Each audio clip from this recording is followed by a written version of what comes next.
Hey there, I'm Scott. Welcome to my home and my kitchen. I want to start off by saying thank you all so much for watching these videos and subscribing. I just this last weekend hit my first 100 subscribers, which I think is pretty good in 4 months of posting videos here. And I really truly appreciate everyone who's taken the time to hit the subscribe button and stay tuned in to the videos that I'm posting here. Thank you very much. Secondly, I want to point everyone in the direction of a new website. It's called MakeMySupper.com. It's a website dedicated exclusively to recipe demonstrations and food.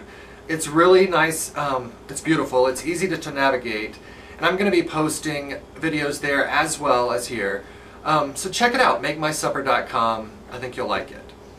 And lastly, I want to introduce what this video today is going to be about. I get a lot of emails asking me to prepare particular recipes for people who want to learn particular items. I love doing it. But I also get a lot of emails of people asking me about different things that I use in the kitchen, whether it be my knives or my cookware, or whatever it is. So I wanted to dedicate this episode today on different cookware utensils and items that are essential for a really well-stocked kitchen and how to go about purchasing those and what to look for when you're purchasing them. So let's get started. The number one question I get when people are asking me about the items in my kitchen or about the knives, they're sort of always in the background, and people tend to write in and ask me what type I tend to use and how you go about selecting those. There are essentially 3 knives that you need in your knife collection. And to start with, there's a chef knife. They come in both 10-inch, 8-inch, and I believe 6-inch. I like the 10 and 8-inch. They work best in my hands. They're built with a nice slope to them. That's so they rock back and forth for mincing and chopping. They work very well and essential to every knife collection.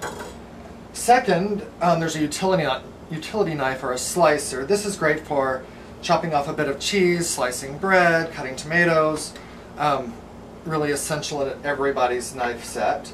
And then a paring knife. They come in 3 and 4 inches. They're nice for close work to the hands, peeling potatoes, etc. They're very nice and essential. When selecting your knives, I use German knives. I feel like they work best for me. They feel great in my hand. They're well balanced. And those are things that you want to look at when you're actually going to select your knives for your set. Go to a store that allows you to actually handle the knives. Williams-Sonoma is really great at this. Their customer service is exceptional. They let you take the knives out of the case and feel them in your hand, and you want to make sure that you're getting a very well balanced knife. This knife sits pretty well balanced in my hand. The handle and the blade equally balanced, so it feels really great. Japanese knives are good. People really enjoy those. I just happen to prefer the German brands. Keep them well sharpened. Don't buy a sharpener where you drag the knife through. Back in the 70s, I remember my mom had a can opener on the back. There was a knife sharpener. You'd sharpen your knives with that. Don't do it. They will destroy very expensive knives quicker than anything else. Buy a nice soapstone and learn how to sharpen it that way, or take it to a professional knife sharpener. If you don't know where one is in your neighborhood, go to your local butcher, not the one in the grocery store, a freestanding butcher. Call them up and ask them who sharpens their knives. They will know exactly who to call. That's a great tip. So that's the information on knives. Never also put them in the dishwasher. The dishwasher is very harsh and it will destroy a knife's edge very, very quickly. The heat of the dishwasher is not good, and the detergent you use within a dishwasher is not good for a knife, so avoid putting knives in the dishwasher. Next is cutting boards. When shopping for a cutting board, look for something very thick and large. You want a board large enough that you can actually spread your ingredients out on and not feel sort of crunched up and claustrophobic. Keep it well cleaned. Every once in a while use soap and water on it, warm water and soap. Clean it well, and then keep it nicely hydrated with mineral oil. Just a thin layer of mineral oil will soak in and keep the wood nicely hydrated, and it'll last for many, many years. Avoid, like I said, buying small cutting boards. These decorative wood cutting boards are great though if you have several people working in your kitchen and need a separate place to chop something.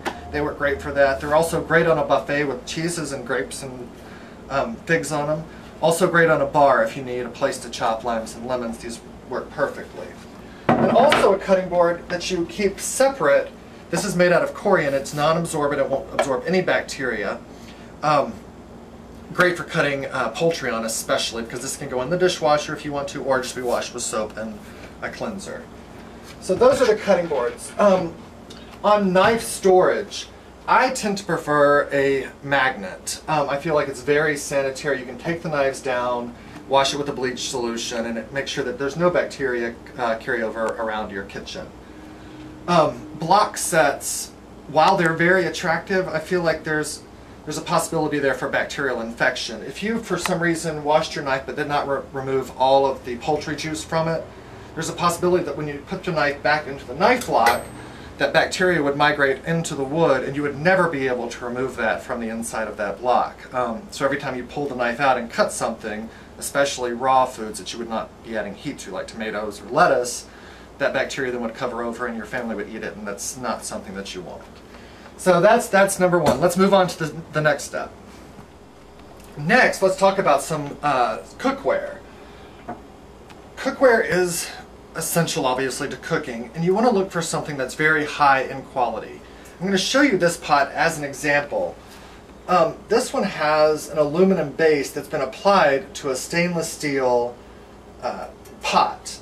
The heat is actually going to be conducted through the aluminum onto the bottom of this pot. It's not actually going to move up the sides because stainless steel is not a very good conductor of heat. And this is sort of an inferior product. I mean, it's not something, if you're looking for really nice cookware, that you want to invest a lot of money in. What you do want to look for, though, is cookware that is clad with stainless steel but has an aluminum or a copper core. This is made by All-Clad. The thickness is the same on the bottom as it is on the sides. And the aluminum that's actually encased in the stainless steel is drawing the heat up from your flame and up the sides of the pot, so you're getting heat all the way around and from the bottom, which makes for superior cooking. Aluminum also cools very quickly, as does copper, so if you're trying to regulate the temperature on something, copper aluminum core stainless steel cookware is going to react much quickly to that temperature change than would something like a enamel cast iron. This is made by Le Creuset.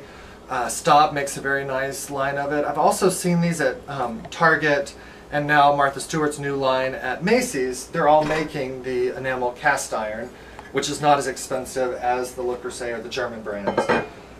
These are great for sauteing vegetables, making soups in, for braising. The top can go on this and it can all go into the oven up to 525 degrees, which makes it very nice. You can also use it just on the stove, like I said, for soup, or my style cooking. I would make gumbo, and I have a really large pot that I do that in. They're great, and they last if you take care of them for a very, very long time. For a skillet, I see people trying to cook 4 chicken breasts in little bitty 6 or 8 inch skillets. That's not good. You really need a skillet that's going to give your food room enough to sort of move out and breathe and actually do what you want it to do. And if you're trying to brown some chicken breast, 4 in a pan about this size is absolutely perfect. You're actually going to get that color and the caramelization that you want on the food. So this is sort of an overview of your cookware. Go to a really good kitchenware store. Even if you don't plan on buying it there, go in and ask those people for the lowdown on the different types of cookware that they represent. Then take that knowledge and go out into the world and find where you can buy it with your price point. The last thing I wanted to talk to you guys about was inspiration and cookbooks. In my demonstrations here on YouTube, I don't think I've ever actually used a recipe that I've gotten from a cookbook. I tend to look at cookbooks as a place to go for inspiration. I go to Goodwill. I got a lot of great cookbooks on Southern cooking from my grandmothers. Go out, read cookbooks, and use those for inspiration. Make the recipe once, and then make it yours. One cookbook, though, I think is indispensable, and that's the Escoffier Cookbook and Guide to the Fine Art of Cookery. Auguste Escoffier was sort of the founder of modern cooking, and this is an essential book for any chef or cook's collection. You'll truly enjoy it. So I hope this was informative. As always, thanks so much for watching, and please feel free to email me at scottindenver@msn.com should you want to make a comment on this video or ask me some specific questions about what you've seen today. Alright, take care. Bye.